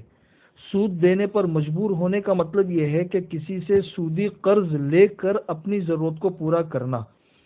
تو سودی قرض جب کسی سے لیا جاتا ہے تو اس میں لینے والا سود دینے پر مجبور ہوتا ہے۔ سود دینے پر، جیسے ایک بینک ہے، اس بینک سے سودی قرض لیا اور سودی قرض لینے کے بعد پھر قسطوں میں اس قرض کو ادا کرنا ہوتا ہے۔ تو گویا کہ یہ شخص جو ہے یہ سود لے نہیں رہا ہے، سود دے رہا ہے۔ فرق اچھی طرح سمجھ لیجئے۔ جیسے بینک سے اگر 1 لاکھ روپیہ قرض لیا تو ظاہر سی بات ہے اسے 1,10,000 روپیہ اس بینک کو واپس کرنا ہے۔ تو یہ 1,10,000 روپیہ جو واپس کر رہا ہے تو 1,00,000 روپیہ تو وہ قرض ہے جو اس نے بینک سے لیا ہے، اسی قرض کو واپس کر رہا ہے، اور اس کے اوپر کا جو 10,000 روپیہ واپس کر رہا ہے تو یہ 10,000 روپیہ سود ہے جو یہ بینک کو واپس کر رہا ہے۔ تو یہ جو سود انسان دے رہا ہے وہ کبھی کبھی انسان مجبوری میں دیتا ہے، تو انسان کی مجبوریوں کا بھی شریعت نے خیال رکھا ہے۔ چنانچہ اسی کے تحت میں کچھ مسائل آپ لوگوں کو بتا دوں کہ ویسے عام حالات میں تو بینک سے لون لینا یہ جائز نہیں ہے، لیکن کبھی کبھی کچھ قانونی مجبوریاں ہوتی ہے، جیسے کسی انسان کو اپنی دکان کے لیے یا اپنی فیکٹری کے لیے کوئی مشین لینی ہے، یا اپنے ذاتی استعمال کے لیے کوئی گاڑی لینی ہے، یا کوئی ایسی چیز لینی ہے اور اس کے پاس رقم بھی رکھی ہوئی ہے، لیکن اس رقم سے اگر براہ راست لیتا ہے تو پھر انکم ٹیکس کا خطرہ ہے، اور پھر انکم ٹیکس کے ساتھ ساتھ میں کافی حکومت کے مسائل بھی کھڑے ہو جاتے ہیں۔ اس لیے تو اس انکم ٹیکس کے خطرے وغیرہ سے بچنے کے لیے انسان کو سودی بینک سے لون لینا پڑتا ہے تاکہ وہ وائٹ حکومت کے سامنے آ جائے۔ تو اس مجبوری میں اگر لیا تو انسان گنہگار نہیں ہوگا۔ اسی طرح بعض تجارتیں ایسی ہوتی ہے کہ اس کے لیے بینک سے لون لینا ہی پڑتا ہے، اس کے بغیر آپ تجارت ہی نہیں کر سکتے۔ تو یہاں پر بھی اگر انسان نے مجبوری کی وجہ سے لیا ہے تو انشاءاللہ یہ گنہگار نہیں ہوگا۔ لیکن اس کا اچھی طریقے سے مطلب سمجھ لیجئے کہ صرف اپنے کاروبار میں توسیع اور اپنے کاروبار میں اضافے کے لیے اور اپنے کاروبار کو بہت زیادہ بڑھانے کے لیے سودی قرض لینا جائز نہیں ہے۔ اپنی بنیاد کہیں سے کوئی پیسہ نہیں ہے اور بنیادی خرچے بھی پورے نہیں ہو رہے ہیں، یا انسان کے پاس اپنا پیسہ تو ہے لیکن اس پیسے سے وہ کاروبار نہیں کر سکتا ہے، وائٹ دکھانا ہے، تو ایسی مجبوریوں کے تحت میں اگر کسی انسان نے لیا ہے تو انشاءاللہ وہ گنہگار نہیں ہوگا۔ مجبوری اور محتاجی کو اچھے طریقے سے سمجھ لینا۔ اب یہاں پہ ایک مسئلہ اور سمجھ لو تھوڑا سا سمجھداری کے ساتھ میں، جیسے میں نے ابھی آپ کو بتایا کہ 1,00,000 روپیہ اگر آپ نے بینک سے قرض لیا، اب کسی مجبوری کی وجہ سے لیا یا بغیر مجبوری کے لیا، یہ احکامات الگ ہے۔ میں ایک دوسرا مسئلہ آپ کو سمجھا رہا ہوں کہ اگر کسی شخص نے بینک سے 1,00,000 روپیہ لیا یا 2,00,000 روپیہ لیا، اس پیسے سے اس نے مکان خریدا، یا اس پیسے سے اس نے گاڑی خریدی، یا اس پیسے سے اس نے اپنا کاروبار شروع کیا، یا اس پیسے سے کوئی فیکٹری ڈالی، کچھ بھی، اب یہ کسی مجبوری کے تحت لیا ہے یا بغیر مجبوری کے لیا ہے، یہ مستقل ایک دوسرا مسئلہ ہے۔ اب اگر اس نے یہ لے کر کام شروع کیا، گھر لے لیا، مکان لے لیا، گاڑی لے لی، فیکٹری لے لی، کوئی بھی کاروبار شروع کر دیا، تو بینک سے جو اس نے قرضہ لیا ہے تو اب بینک کو وہ قرضہ واپس کر رہا ہے، قرضہ واپس، اور اس کے اوپر کا جو سود ہے یہ بھی بینک کو واپس کرے گا اپنے وقت پر۔ تو یہ اچھی طرح سمجھ لو کہ اس بینک کے قرضے سے انسان نے جو گھر لیا ہے وہ گھر انسان کا حرام نہیں ہے، وہ انسان کی حلال پراپرٹی ہے۔ اگر گاڑی لی ہے تو وہ گاڑی انسان کے لیے حرام چیز نہیں ہے، وہ اس کا جائز مال ہے۔ اگر اس سے اس نے کوئی کاروبار شروع کیا ہے تو ایسا نہیں ہے کہ اس نے بینک کا لون لے کر کاروبار شروع کیا ہے تو اس کی دکان سے کوئی چیز خریدنا حرام ہے، یا بینک کے لون سے اس نے گھر لیا ہے تو اس گھر میں کرائے کے طور پر رہنا جائز نہیں ہے، یا اس کے گھر میں جانا جائز نہیں ہے، یا اس کے گاڑی کے اندر بیٹھنا جائز نہیں ہے، ایسا نہیں ہے۔ اس لیے کہ اس میں سود وہ اوپر کا صرف 10,000 روپیہ ہے، اور وہ 10,000 روپیہ اس کی کسی پراپرٹی کے اندر شامل نہیں ہوا ہے، اس نے تو یہ سود کی رقم بینک کو واپس دے دی ہے، سود وہ صرف 10,000 روپیہ ہی ہے اور وہ اس کی پراپرٹی میں بالکل شامل نہیں ہے، اس نے وہ چیز بینک کو دے دی ہے۔ یہ دو فرق اچھی طرح سمجھ لینا کہ بینک سے سود لینا یہ ایک عمل ہے، یہ بغیر مجبوری کے انسان نے لیا ہے تو یہ عمل انسان کا حرام ہے، لیکن اس کی وجہ سے انسان کی لی ہوئی چیز حرام نہیں ہوگی۔ جیسے میں اس کی ایک نظیر پیش کروں کہ آپ دکان کھول کے بیٹھے ہوئے ہیں اور حلال تجارت کر رہے ہیں، کتابوں کا کام کر رہے ہیں، پرفیوم کا کام کر رہے ہیں، کپڑوں کا کام کر رہے ہیں، اور تجارت کے دوران آپ نماز نہیں پڑھتے، تو نماز نہ پڑھنا یہ مستقل ایک حرام عمل ہے، گناہ ہے۔ لیکن نماز نہ پڑھنے کی وجہ سے آپ کا حلال کاروبار بھی حرام ہو جائے ایسا نہیں ہے. وہ تو آپ کا حلال کاروبار ہے، آپ سچ بول کے کر رہے ہو، کسی کو دھوکہ نہیں دے رہے ہو، تو اس سے آنے والا پروفٹ اور اس سے ہونے والی کمائی یہ بدستور حلال ہوگی، حرام نہیں ہوگی. ہاں یہ الگ چیز ہے کہ اس کی وجہ سے بے برکتی آئے گی آپ کے کاروبار میں، لیکن وہ چیز آپ کے حرام نہیں سمجھی جائے گی. اس لیے یہ فرق اچھی طرح سمجھ لینا. تیسرا مسئلہ یہ سمجھ لیجئے کہ آج کل بینک جو ہے نا وہ کچھ اسکیمیں نکالتی ہے جس کو انعامی اسکیم کہتے ہیں، پرائز بانڈ کہتے ہیں. تو یہ پرائز بانڈ لینا یہ سود ہے اور جوا بھی ہے، اس لیے یہ لینا جائز نہیں ہے. پانچواں مسئلہ یہ سمجھ لیجئے کہ آج کل گوگل پے لوگ استعمال کرتے ہیں، گوگل پے ہے، پے ٹی ایم ہے. تو پے ٹی ایم اور گوگل پے استعمال کرنے کی وجہ سے یہ ایپ والے جو ہے وہ کیش بیک کرتے ہیں. جیسے کہ اگر آپ نے ہمارے گوگل پے سے یا پے ٹی ایم سے اگر کوئی چیز استعمال کی اور ان پیسوں کا استعمال کیا تو اس کے عوض میں پھر یہ لوگ کچھ مخصوص مقدار جو ہے وہ کیش بیک کرتے ہیں. تو یہ کیش بیک جو ملتا ہے یہ لینا جائز ہے، یہ سود نہیں ہے. اس لیے کہ یہ جو ملتا ہے یہ اس ایپ والے انعام کے طور پر دیتے ہیں کہ آپ نے ہمارے ایپ کا استعمال کیا ہے. اسی طرح آخری ایک مسئلہ یہ بھی سمجھ لیجئے کہ ایک شخص ہے اس نے بینک سے سود لیا، اب اس کو ہر مہینے سود ادا کرنا پڑتا ہے. وہ پوچھتا ہے کہ میرا دوسرے اکاؤنٹ کے اندر پیسہ رکھا ہوا ہے اور اس سے مجھے سود ملتا ہے، تو اس اکاؤنٹ سے سود نکال لوں اور مجھے بینک کے اندر جو سود دینا ہے تو وہاں پہ میں سود دے دوں. تو اس طرح میں کر سکتا ہوں کہ نہیں کر سکتا؟ تو یہ سمجھ لیجئے کل میں نے آپ کو اصول بتایا تھا کہ آپ کا اگر سود ہے تو وہ 3 جگہوں پہ آپ استعمال نہیں کر سکتے. اس میں سے پہلی جگہ میں نے بتائی تھی کہ اپنے کسی بھی ذاتی استعمال کے اندر سودی رقم نہیں آنی چاہیے. اگر آپ اس اکاؤنٹ سے سود لے کر جہاں آپ کو سود بھرنا ہے وہاں پہ سود بھر رہے ہو تو یہ گویا کہ وہ سود آپ کے ہی استعمال میں آ رہا ہے. تو چونکہ آپ کے ہی استعمال میں آ رہا ہے اس لیے اس کا اس طریقے سے استعمال کرنا جائز نہیں ہوگا. آخری مسئلہ یہ سمجھ لیجئے کہ آج کل حکومت ہے تو حکومت کے پاس میں چاروں طرف سے پیسہ جمع ہوتا ہے، جیسے ٹیکس کا پیسہ جمع ہوتا ہے یا اسی طریقے سے حکومت نے کسی کو ٹھیکہ دیا ہوا ہوتا ہے پل بنانے کا، سڑک بنانے کا یا کسی بھی چیز کا، اس کا پیسہ جمع ہوتا ہے. تو یہ جتنا پیسہ حکومت کے پاس جمع ہوتا ہے تو حکومت یہ پیسہ بینکوں کے اندر فکس ڈپوزٹ کرتی ہے. اس سے جو سود آتا ہے تو اس سود کو غریب عوام کے لیے کچھ نہ کچھ اسکیمیں نکال کر غریب عوام کو دیتی ہے. جیسے کسی کو تعلیم کے لیے دیتے ہیں یا کسی کو رفاہی کاموں کے لیے دیتے ہیں یا کسی کو دوسرے کاموں کے لیے دیتے ہیں. تو یہ حکومت کی اسکیموں کے لیے حکومت جو اسکیم نکالتی ہے اور اس میں عوام کو یہ جو سود کی رقم دیتی ہے تو ان اسکیموں سے فائدہ اٹھانا یہ جائز ہے. کیوں؟ اس لیے کہ حکومت نے اس سود کو اپنے تحویل میں لے کر حکومت اس کی مالک بن گئی اور مالک بننے کے بعد پھر یہ عوام کو دے رہی ہے.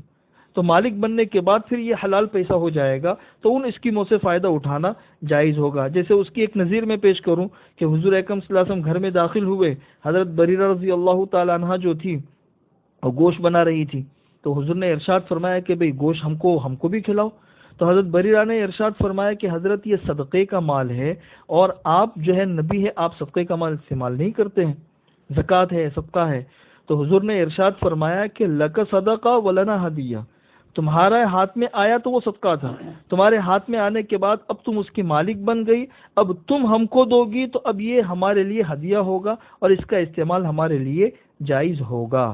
جیسے ایک گھر ہے، اس گھر میں کوئی ضرورت مند ہے، زکوٰۃ کا محتاج ہے، اس کو زکوٰۃ دے دی، وہ مالک بن گیا. اب وہ مالک بننے کے بعد اب اس سے کھانا بنائیں گے، اسی پیسے سے کسی اور کی مدد کریں گے، کسی اور کو دیں گے تو دوسروں کا استعمال کرنا جائز ہوگا چاہے وہ زکوٰۃ کا مصرف نہ ہو، اس لیے کہ اس کے ہاتھ میں زکوٰۃ تھی، اب وہ دے گا تو اب وہ ہدیہ ہے.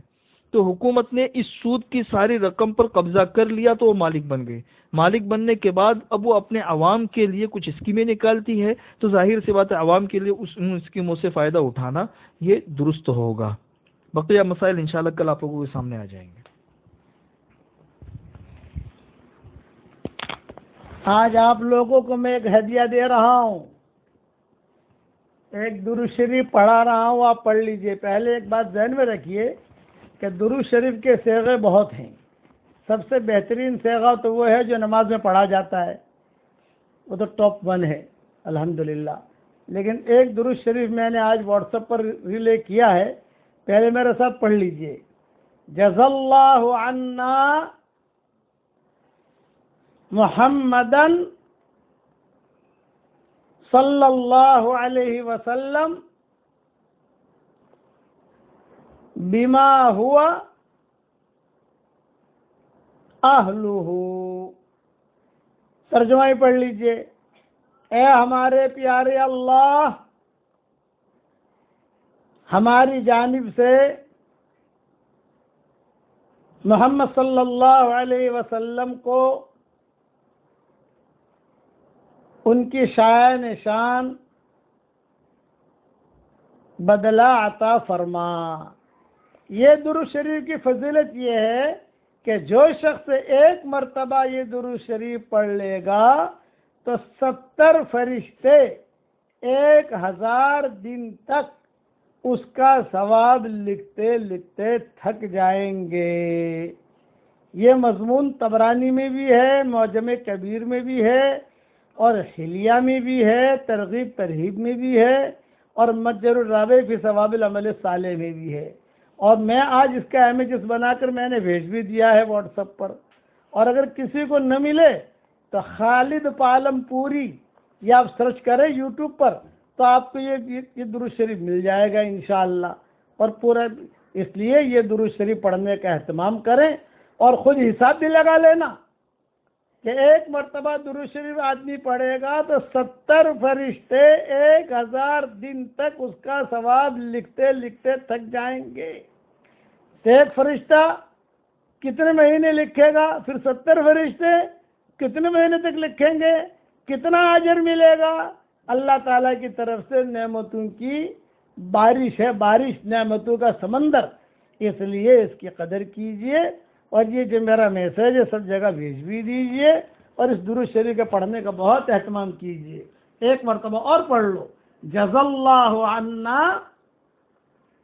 محمدن صلی اللہ علیہ وسلم بما ہوا اہلہ۔ 2 مرتبہ پڑھوایا، اب جو ہے 140 فرشتے لگ گئے، 1000 دن تک لکھتے لکھتے تھک جائیں گے۔ اور کتابوں کے حوالے بھی میں نے دے دیے ہیں، اور میں نے امیجز بنا کر بھی بھیج دیا ہے واٹس ایپ پر۔ اب دعا مانگ لو۔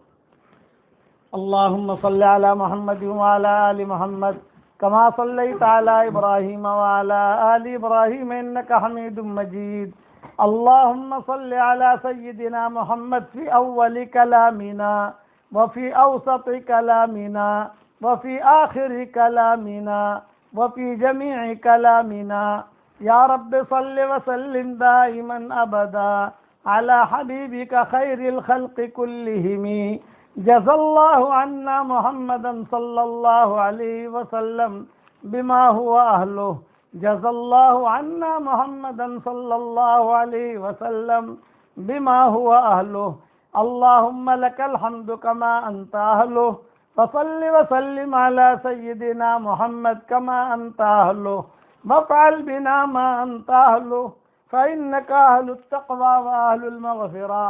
اللہم کم من نعمت انعمت بها علینا قل لک بها شکرنا، وکم من بلیۃ ابتلیتنا بها قل لک بها صبرنا، یا من قل عند نعمته شکرنا فلم يحرمنا، ویا من قل عند بلیته صبرنا فلم يخذلنا، یا من رآنا علی الخطایا فلم يفضحنا، یا من رآنا علی الخطایا فلم يفضحنا، یا من رآنا علی الخطایا فلم يفضحنا، یا ذا النعماء التي لا تحصى ابدا، یا ذا المعروف الذي لا ينقضي ابدا، نسألك یا اللہ ان تغفر لنا ذنوبنا كلها دقها وجلها سرها وعلانيتها ظاهرها وباطنها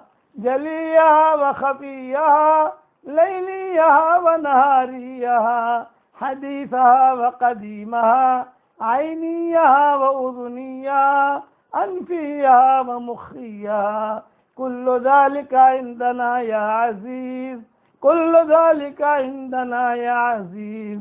يا حنان يا منان، يا حنان يا منان، أدخلنا الجنة من باب الريان، أدخلنا الجنة من باب الريان. يا حي يا قيوم برحمتك نستغيث، أصلح لنا شأننا كله ولا تكلنا إلى أنفسنا طرفة عين. يا بديع العجائب بالخير يا بديع، يا بديع العجائب بالخير يا بديع. اللهم لك الحمد حمدا، اللهم لك الحمد، أنت قيوم السماوات والأرض ومن فيهن، لك الحمد أنت نور السماوات والأرض ومن فيهن، لك الحمد إنك حق ووعدك حق ولقاؤك حق والنبيون حق ومحمد صلى الله عليه وسلم حق والساعة حق والساعة آتية لا ريب فيها. اللهم لك الحمد، أنت حق من ذكر وأجود من سئل وأوسع من أعطى. لك الحمد ملء السماوات والأرض وما بينهما عدد الشفع والوتر. لك الحمد، أنت ملك السماوات والأرض ومن فيهن عدد الشفع والوتر. الله أكبر كبيرا عدد الشفع والوتر. سبحان الله وبحمده عدد الشفع والوتر. لا إله إلا الله الحليم الكريم، لا إله إلا الله رب العرش العظيم، لا إله إلا الله العظيم الحليم، لا إله إلا الله وحده أنجز وعده ونصر عبده وهزم الأحزاب وحده. اللهم نحن ضعفاء فقو في رضاك ضعفنا وخذ إلى الخير بنواصينا واجعل الإسلام منتهى رضائنا. اللهم نحن ضعفاء فقونا، ونحن أذلاء فأعزنا، ونحن فقراء فأغننا يا أرحم الراحمين. اللهم إنا نسألك الفوز في يوم القضاء ونزل الشهداء وعيش السعداء والنصر على الأعداء ومرافقة الأنبياء، ومرافقة الأنبياء، ومرافقة الأنبياء. يا ذا المن والعطاء، یا سمیع الدعاء، یا رافع السماء. اے اللہ ہمارے گناہوں کو معاف فرما، اے اللہ ہماری خطاؤں سے درگزر فرما. اے اللہ آج کی رات بدر کی رات ہے، تیرے نبی حضرت محمد صلی اللہ علیہ وسلم نے بدر میں جا کر بہت قربانیاں دی ہیں. اے اللہ بہت قربانی دی گئی ہے. مدینہ منورہ سے نکلے، گھوڑے بھی ساتھ نہیں، اونٹ بھی ساتھ نہیں، بغیر ساز و سامان کے نکلے ہیں. اور کتابوں میں لکھا ہے حضرت مقداد ابن اسود اور حضرت علی اور حضور صلی اللہ علیہ وسلم باری باری ایک ہی اونٹنی کے اوپر بیٹھتے تھے. حضور صلی اللہ علیہ وسلم نے مقداد ابن اسود سے کہا بھائی تم آ کے بیٹھ جاؤ. حضرت علی تم آ کے بیٹھ جاؤ، میں پیدل چلتا ہوں. دونوں نے کہا، مقداد نے بھی کہا اور حضرت علی نے بھی کہا حضرت ہم جو ہیں پیدل چلیں گے، آپ اونٹنی پر سوار رہیے. حضور صلی اللہ علیہ وسلم نیچے اتر گئے بدر جاتے ہوئے اور ایک جملہ کہا جیسے تم دونوں کو نیکیوں کی ضرورت ہے مجھے بھی نیکیوں کی ضرورت ہے، مجھے بھی نیکیوں کی ضرورت ہے. بغیر ساز و سامان کے بدر کے میدان میں پہنچے ہیں اور ایک جملہ کہتے رہے یا حی یا قیوم برحمتک نستغیث، یا حی یا قیوم برحمتک نستغیث. اللهم ان تهلك هذه العصابة لن تعبد على الارض ابدا. ہم نے کتابوں میں پڑھا ہے کہ مسجد عریش میں سارے کے سارے صحابہ جب بدر پہنچے تھے سب تھکے ہوئے تھے، سب کو حضور نے کہا تم آرام کرو. سارے صحابہ آرام میں لگ گئے. ابو بکر عمر بھی آرام میں لگ گئے. علی اور مقداد اور سعد بن معاذ بھی آرام میں لگ گئے. لیکن حضور صلی اللہ علیہ وسلم نے آرام نہیں کیا. حضور کھڑے ہو گئے اور پوری رات ایک دعا مانگتے رہے. یا حی یا قیوم برحمتک استغیث اصلح لنا شأننا کلہ ولا تکلنا الی انفسنا طرفۃ عین. یہی دعا حضور صلی اللہ علیہ وسلم نے اپنی بیٹی فاطمہ کو سکھائی تھی اور کہا تھا کہ بیٹی فاطمہ یہ دعا تو زندگی میں کبھی بھی مت چھوڑنا. حضرت فاطمہ مرتے دم سے یہ دعا مانگتے رہی. یہی دعا حضور صلی اللہ علیہ وسلم نے بدر کے میدان میں مانگتے رہے اور ایک جملہ کہتے رہے یا حی یا قیوم یا حی یا قیوم. اس میں اللہ تیرا اسم اعظم ہے. یہاں تک کہ فجر کا وقت ہو گیا. صحابہ وضو کر کر کے پہنچ گئے. حضور صلی اللہ علیہ وسلم نے فجر کی نماز پڑھائی. فجر کی نماز پڑھانے کے بعد حضور صلی اللہ علیہ وسلم کھڑے ہو گئے اور کھڑے ہو کر دعا مانگنی شروع کی. رات بھر سوئے نہیں تھے. رات بھر تجھے پکارتے رہے اور فجر کے بعد دعا مانگنی شروع کی اور سارے کے سارے صحابہ بھی کھڑے ہو گئے. دعا مانگنی شروع کی. جب دعا مانگتے مانگتے حضور صلی اللہ علیہ وسلم اس جملے پر پہنچے یا حی یا قیوم برحمتک استغیث اصلح لی شأنی کلہ ولا تکلنی الی نفسی طرفۃ عین. اللهم ان تهلك هذه العصابة لن تعبد على الارض ابدا. اللهم ان تهلك هذه العصابة لن تعبد على الارض ابدا. اللهم ان تهلك هذه العصابة لن تعبد على الارض ابدا. اس کا ترجمہ یہ ہے اے اللہ چھوٹی سی جماعت لے کر آیا ہوں. تھوڑی جماعت لے کر آیا ہوں. بے سر و سامان ہے. نہ گھوڑے ہیں نہ ہمارے پاس اونٹ ہے نہ کھانا ہے. اسی کو کسی شاعر نے بہت اچھے جملے میں کہا ہے اگر اغیار نے ان کو ہلاک کر ڈالا زمین پر کوئی نہیں رہے گا تیرا پوجنے والا. حضور صلی اللہ علیہ وسلم یہ دعا عربی میں کہہ رہے تھے اللہم ان تہلک هذه العصابة لن تعبد على الارض ابدا. مختصر ٹولی کو لے کر مختصر جماعت کو لے کر آیا ہوں. اگر یہ جماعت آج بدر کے میدان میں ہلاک ہو گئی تو اللہ زمین پر کوئی تیرا نام لینے والا نہیں رہے گا. اس جملے پر پہنچے صدیق اکبر سے رہا نہ گیا. صدیق اکبر سے حضور کو دوران دعا اپنے باہوں میں لے لیا. صدیق اکبر نے دعا مانگتے مانگتے حضور کو اپنے باہوں میں لے لیا اور ایک جملہ کہا حضرت اللہ کی مدد آئے گی اللہ کی مدد آئے گی. اور حضور سے چمٹ گئے. حضور سے چمٹ گئے.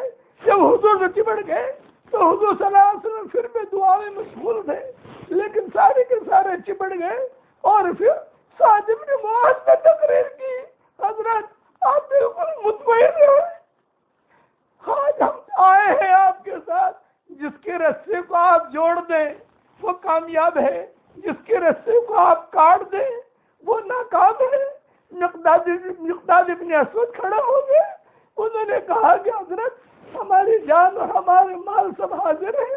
حضور صلی اللہ علیہ وسلم ایک ایک جملہ کہتے تھے یا حی یا قیوم برحمتک استغیث. اے اللہ آج مسلمانوں پر بھی یہی دن آ چکے ہیں. اے اللہ اب وہ نبی تو نہیں ہے. اب وہ بدر کا میدان تو نہیں ہے. وہ ابو بکر اور عمر تو نہیں ہے. وہ مقداد ابن اسود اور سعد ابن معاذ تو نہیں ہے. وہ حضرت علی تو نہیں ہے. لیکن یہ اللہ بدر کے میدان میں تو جیسا تھا آج بھی تو ویسا ہے. بدر کے میدان میں جو تیری طاقت تھی آج بھی وہی طاقت ہے. بدر کے میدان میں تو نے جیسے مدد کی تھی آج بھی مدد کرنے پر قادر ہے. اے اللہ عافیت کے ساتھ اس کمزور امت پر کرم کا رحم کا معاملہ فرما. تیرے نبی کی امت ہے. تیرے نبی کے بھائی بہن ہیں. آج تیرے نبی کے بھائی بہن پریشان ہے. اے اللہ ہم کسی کے سامنے کیوں شکوا کریں جبکہ تو ہماری طاقت بہت بڑی طاقت ہے. لوگ ہمیں ایٹم بم سے ڈرائیں. لوگ ہمیں پستولوں سے ڈرائیں، لوگ ہمیں قانونوں سے ڈرائیں، لیکن اے اللہ ہم کیوں ڈرے؟ ہماری پناہ تو ہے، ہمارا ملجا تو ہے، ہمارا ماوا تو ہے، کرنے والا تو ہے۔ اے اللہ بدر کا وہ میدان نہیں ہے، ابو بکر اور عمر نہیں ہے، مقداد ابن اسود اور سعد ابن معاذ نہیں ہے، حضرت علی نہیں ہے، ابو بکر بھی نہیں ہے، حضرت محمد صلی اللہ علیہ وسلم بھی نہیں ہے، لیکن جو فرشتے بدر میں اترے تھے وہ فرشتے زندہ ہیں، اور اللہ تو بھی زندہ ہے، تو بھی اپنی اسی طاقت کے ساتھ ہے۔ اللہم ارنا قدرتک، اللہم ارنا قدرتک یا ولی الاسلام و اہلی ثبتنا علی الاسلام حتی نراک۔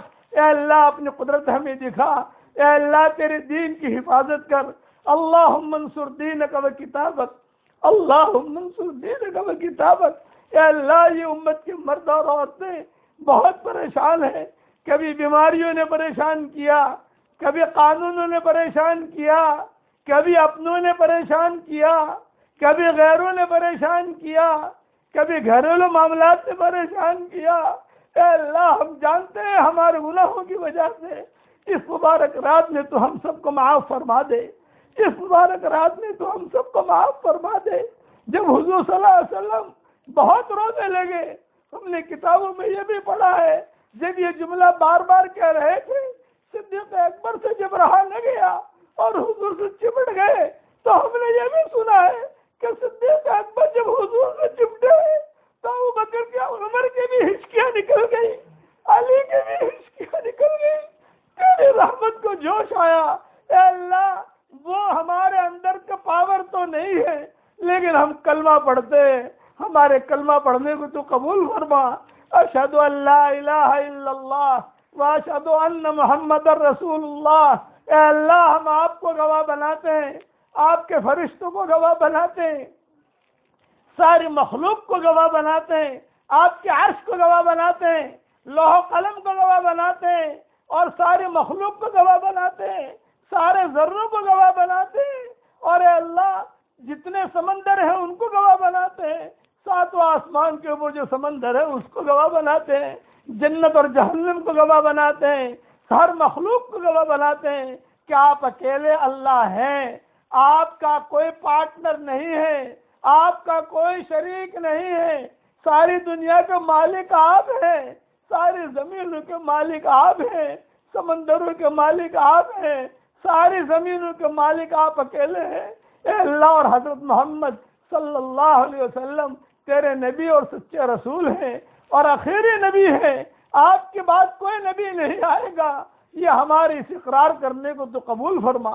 اے اللہ حضرت محمد صلی اللہ علیہ وسلم پر آج کی مبارک رات میں بہترین رحمت نازل فرما۔ اے اللہ آپ کے نبی کا کلیجہ ٹھنڈا ہو، اگرچہ ہم گنہگار ہیں، ہم نے حدیثوں میں پڑھا ہے ہر پیر اور جمعرات کو اعمال پیش ہوتے ہیں، تو جو اچھے عمل پہنچتے ہیں، یہ پہنچتا ہے کہ فلاں نے اتنا قرآن پڑھا، خوشی ہوتی ہے، یہ پہنچتا ہے فلاں نے اتنے درود شریف پڑھا، خوشی ہوتی ہے، یہ پہنچتا ہے فلاں نے تہجد پڑھی، خوشی ہوتی ہے، یہ پہنچتا ہے فلاں نے گناہ کیا تو ناراض ہوتے ہیں۔ اے اللہ اس وقت میں یہ امت تیرے نبی کو پریشان کر رہی ہے، کتابوں میں پڑھا ہے کہ حضور صلی اللہ علیہ وسلم کبھی کبھی یہ کہتے ہیں کہ اب جب دنیا میں تھا یہاں کے لوگوں نے مجھے پریشان کیا، اب میں قبر میں آیا ہوں تمہارے عملوں کی وجہ سے پریشان ہو رہا ہوں۔ اے اللہ تیرے نبی پر بہترین رحمت نازل فرما، اے اللہ اتنی رحمت نازل فرما۔ جزا اللہ عنا محمد صلی اللہ علیہ وسلم بما هو اہلہ، جزا اللہ عنا محمد صلی اللہ علیہ وسلم بما هو اہلہ۔ اے اللہ جب تک سمندروں میں پانی باقی رہے آپ پر رحمت نازل فرما، جب تک ہوائیں چلتی رہے آپ پر رحمت نازل فرما، جب تک چاند اور سورج باقی رہے آپ پر رحمت نازل فرما۔ جتنے تیرے فرشتے ہیں ان فرشتوں کی تعداد کے برابر آپ پر رحمت نازل فرما۔ دنیا میں جتنے ذرات ہیں ان ذرات کی تعداد کے برابر تیرے نبی پر رحمت نازل فرما۔ اے اللہ جب تک زمینیں دانہ اگاتی رہیں تیرے نبی پر رحمت نازل فرما۔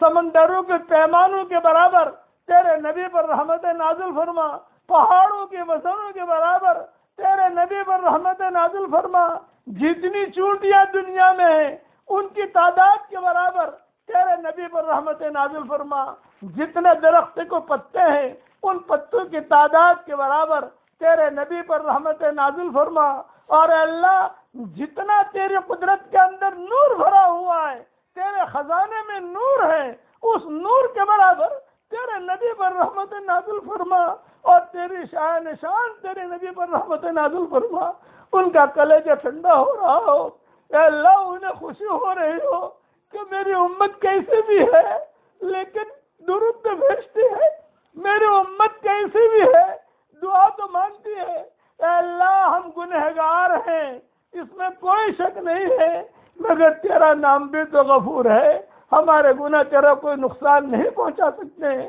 اے اللہ اس مبارک رات میں تو ہم سب کو معاف فرما دے، اے اللہ ہم سب کو معاف فرما دے، اے اللہ امت کی اجتماعی اور انفرادی پریشانیوں کو دور فرما اور سب کی ہدایت کے فیصلے فرما۔ بدر کے بعد ہدایت کا عام ہو گئی تھی، فتح مکہ کے بعد ہدایت عام ہو گئی تھی، اور حضور صلی اللہ علیہ وسلم کی وصال کے بعد ہدایت عام ہو گئی تھی۔ یہ رمضان المبارک کا مہینہ ہے، یہ بہترین مہمان ہے، اے اللہ یہ تو اب تیزی سے چلا، یہ تو چلا، کچھ دنوں کے بعد خبر آئے گی کہ عید ہو گئی، شوال کا چاند نظر آیا، اے اللہ ان راتوں میں تو ہمیں محروم نہ فرما۔ حضرت محمد صلی اللہ علیہ وسلم کو آج کے رات میں تو خوشی دکھا، اور ان کے جتنا غم ان غموں کو تو دور فرما دے، بہترین رحمت نازل فرما، تیری شان رحمت نازل فرما۔ ان اللہ وملائکتہ یصلون علی النبی یا ایھا الذین آمنوا صلوا علیہ وسلموا تسلیما۔ جزا اللہ عنا محمد صلی اللہ علیہ وسلم بما هو اہلہ، اللہم لک الحمد کما انت اہلہ، فصل وسلم علی سیدنا محمد کما انت اہلہ، وافعل بنا ما انت اہلہ، فانک اہل التقوی واہل المغفرہ۔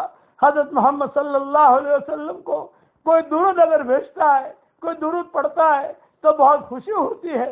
اے اللہ آج کے مبارک رات میں جو پریشان حال ہوں اپنی پریشانیوں کو کہنا نہیں چاہتے، آپ کہتے ان سب کی پریشانیوں کو دور فرما، جو بیمار ہوں ان کو شفا کاملہ عاجلہ دائمہ مستمر عطا فرما۔ اے اللہ جن کے لڑکے اور لڑکیاں شادی کے لائق ہیں، غیر شادی شدہ ہیں، بہترین جوڑوں کا ان کے لیے انتظام فرما، جو بھی اولاد ہو نیک صالح اولاد انہیں نصیب فرما، جن کے اولاد تہے مگر نافرمان ہیں ان کے نافرمان اولاد کو فرما بردار بنا دے۔ آج کی مبارک رات میں یہ بدر کی رات ہے، جتنے مسلمان اسلام کی حالت سے دنیا سے رخصت ہو گئے ہیں، اے اللہ ان کی قبروں کو تو نور سے منور فرما، ان کے درجات کو بلند فرما، کروٹوں انہیں آرام نصیب فرما، ان کی ہڈی ہڈی کو جنت نصیب فرما، ان کی ہڈی ہڈی کو جنت نصیب فرما۔ اے اللہ ہمارے ماں باپ کی مغفرت فرما، اے اللہ ہمارے ماں باپ کی مغفرت فرما، جو زندہ ہوں ان کی قدر کرنے کی توفیق عطا فرما۔ اے اللہ بدر والوں کو ہمارا سلام، اے اللہ بدر والوں کو ہمارا سلام۔ تو نے قرآن میں کہا ہے سلام علی عبادہ الذین اصطفیٰ، سارے نبیوں کو ہمارا سلام، آدم علیہ السلام کو ہمارا سلام، نوح علیہ السلام کو سلام، اور اللہ ادریس علیہ السلام کو سلام، شعیب علیہ السلام کو سلام، اور شیش علیہ السلام کو سلام، اور جتنے عیسیٰ علیہ السلام کو سلام، موسیٰ اور ہارون کو سلام، ابراہیم اور اسماعیل اور اسحاق اور یعقوب کو سلام، یوسف کو سلام، یوسف علیہ السلام کو سلام، اور سارے نبیوں کو سلام، اور جتنے بھی تیرے نیک بندے دنیا سے رخصت ہو گئے ہیں ان کو سلام، اور جتنے زندہ ہیں ان کو سلام، جتنے نیک آپائیں ہیں ان کو سلام، جتنے سب کو سلام، اس لیے کہ تو نے قرآن میں ایک ہی جملہ کہہ دیا، قل الحمد للہ وسلام علی عبادہ الذین اصطفیٰ۔ اے اللہ بنی اسرائیل میں جو نیک لوگ گزرے ہیں، رہبان گزرے ہیں، قسیسین گزرے ہیں، جو صالح تھے، اے اللہ ان کو سلام، مریم علیہ السلام کو سلام، صالحات کو سلام، مسلمات کو سلام، قانتات کو سلام، حافظات کو سلام، ذاکرات کو سلام، صائمات کو سلام، متصدقات کو سلام اور متصدقین کو سلام۔ جتنے بھی قرآن میں تذکرے آئے ہیں، اسی لیے تو نے قرآن کے اندر سلام علی موسیٰ و ہارون، سلام علی الیاسین، سلام علی نوح فی العالمین، سلام علی ابراہیم، سلام سلام سلام۔ اے اللہ اب سلامتی کی چادر کو تو دنیا میں پھیلا دے، اے اللہ اب سلامتی کی چادر کو دنیا میں پھیلا دے، اے اللہ سلامتی کی چادر کو دنیا میں پھیلا دے۔ تو نے قرآن میں شب قدر کے بارے میں کہا ہے سلام علیہ حتی مطلع الفجر، اے اللہ سلامتی ہو، یہ تو نے خود نے کہا ہے۔ اب اے اللہ تو سلامتی کی چادر کو دنیا میں پھیلا دے، ایک وباؤں سے، بلاؤں سے، مصیبتوں سے پوری انسانیت کی تو حفاظت فرما۔ ہم کسی امتحان کے لائق نہیں ہیں، ہم آزمائش کے لائق نہیں ہیں۔ امتحان سے قوی ایمان والوں کا لیا جاتا ہے، ہمارا ایمان تو بہت کمزور ہے۔ اگر تو نے ہمارا امتحان لینا شروع کر دیا، ہمارے قدم ڈگمگا جائیں گے، ہم لڑکھڑا جائیں گے، کچھ پتہ نہیں کون سے دیواروں سے ٹکرا جائیں گے۔ بغیر امتحان کے ہمارے بیڑوں کو پار فرما، بغیر امتحان کے ہمارے بیڑوں کو پار فرما۔ جہاں جہاں آمین کہی جا رہی ہے اور جب بھی کہی جائے، ان کی اور ہم سب کی قیامت تک کے آنے والی نسلوں کو تو قبول فرما۔ خالی ہاتھ واپس نہ لوٹا، تیرے دربار میں خالق کوئی آئے خالی ہاتھ واپس چلا جائے، یہ تیری شان کے خلاف ہے، یہ تیرے علو مرتبے کے خلاف ہے، یہ تیری بلندی کے خلاف ہے۔ اے خوبصورت پردے والے، اے خوبصورت چادر والے، ہمارے عیبوں پر پردے ڈال دے۔ اس مبارک رات میں سلامتی کی چادر کو پھیلا دے، امن کی چادر کو پھیلا دے، شفا کی چادر کو پھیلا دے، سکون کی چادر کو پھیلا دے، سکینت کی چادر کو پھیلا دے، محبتوں کی چادر کو پھیلا دے، عفو اور عافیت کی چادر کو پھیلا دے، زہد کی چادر کو پھیلا دے، اور اللہ قناعت کی چادر کو پھیلا دے، شکر کی چادر کو پھیلا دے۔ ساری دنیا میں ان چادروں کو تو آسمانوں سے اتار لے، اور بغاوت والے دماغ سے تو ہماری پوری پوری حفاظت فرما، طاغی اور باغی بننے سے حفاظت فرما، ہمیں صالحین میں شامل فرما، صالحین میں شامل نہ فرما۔ اے اللہ جس کے دل میں جو جائز مرادیں ہوں، عافیت سے ان کے جائز مرادوں کو پوری فرما کر اس میں خیر کی شکلیں اور صورتیں پیدا فرما۔ اے اللہ فضل کرے تو چھٹیاں، اور اگر عدل کرے تو لٹیاں، فضل کا معاملہ فرما دے، فضل کی چادر پھیلا دے، فضل کا لباس پہنا دے، احسان کا لباس پہنا دے، تقوی کا لباس پہنا دے۔ اے اللہ یہ امت تیرے دروازے پر آئی ہے، کوئی مکہ میں دعا مانگ رہا ہے، کوئی مدینہ میں دعا مانگ رہا ہے، کوئی گھروں میں مانگ رہا ہے، تیرے دروازے پر ہم آئے ہیں۔ ہم جیسا گنہگار تیرے دروازے پر نہ کوئی آیا ہے نہ کوئی آئے گا، لیکن ہم نے تجھ جیسا کریم آقا بھی نہیں دیکھا ہے۔ ہم گناہ کرتے رہے تو ہمیں روزی دیتا رہا، ہم گناہ کرتے رہے تو ہمیں مال و منال دیتا رہا۔ اگر اے اللہ آپ نے دھکا مار کر ہمیں واپس کر دیا تو لوٹ کر ہم تیرے ہی دروازے پر آئیں گے۔ تیرے دروازے کے علاوہ کوئی دروازہ نہیں ہے، سارے دروازے بند ہو چکے ہیں، صرف تیرا دروازہ کھلا ہوا ہے، اور ہمیں یقین ہے کہ تو ہماری مدد کرے گا۔ اے اللہ ہمیں سیدھے راستے پر چلنے کی توفیق عطا فرما، نماز پڑھنے کی توفیق عطا فرما، قرآن پڑھنے کی توفیق عطا فرما، ماں باپ کی اطاعت کی توفیق عطا فرما، اور اے اللہ عدل اور انصاف والی زندگی گزارنے کی توفیق عطا فرما۔ رذائل سے تو ہماری حفاظت فرما، اور شمائل کے لباس میں ہمیں لپیٹ دے، شمائل کی چادر میں ہمیں لپیٹ دے، شمائل کی چادر میں ہمیں لپیٹ دے۔ سب سے بہترین چادر شمائل کی چادر ہوتی ہے، جو آدمی اگر اس میں آ جاتا ہے تو سمجھ لو کہ ساری خیریں آ گئی۔ ہم سب کو شمائل عطا فرما، اور رذائل سے ہماری حفاظت فرما، اور لمن سے بھی حفاظت فرما۔ اولو الالباب میں شامل فرما، اولو الالباب میں شامل فرما، اولو الالباب میں شامل فرما۔ اے اللہ بھٹکے ہوئے آہو کو پھر سوئے حرم لے چل، اس بھٹکی ہوئی امت کو پھر مسجد والا بنا دے۔ اے اللہ جو مدد تو نے بدر میں اتاری تھی، وہ مدد عافیت کے ساتھ اہل ایمان اور مسلمانوں کے لیے اس وقت بھی اتار۔ تو حی و قیوم ہے، تو زندہ ہے، فرشتے بھی موجود ہیں، تیرا چاہ لینا کافی ہے۔ اس مبارک رات میں تو ہم سب کو معاف فرما دے اور اپنے فضل و کرم سے جو مانگا وہ عطا فرما، مانگنے سے رہ گیا وہ عطا فرما، اور اپنے فضل و کرم سے ہماری ساری دعاؤں کو قبول فرما۔ جزا اللہ عنا سیدنا محمد صلی اللہ علیہ وسلم بما هو اہلہ، جزا اللہ عنا محمد صلی اللہ علیہ وسلم بما هو اہلہ، جزا اللہ عنا محمد صلی اللہ علیہ وسلم بما هو اہلہ۔ یا رب صل وسلم دائما ابدا على حبیبک خیر الخلق کلہم، لا الہ الا انت سبحانک انا كنا من الظالمین۔ اللهم انا نسألك من خیر ما سألك من عبدك ونبيك سيدنا محمد صلی اللہ علیہ وسلم، ونعوذ بك من شر ما استعاذك منه عبدك ونبيك سيدنا محمد صلی اللہ علیہ وسلم۔ انت المستعان وعليك البلاغ، ولا حول ولا قوة إلا بالله العلي العظيم۔ سبحان ربك رب العزة عما يصفون، وسلام على المرسلين، والحمد لله رب العالمين۔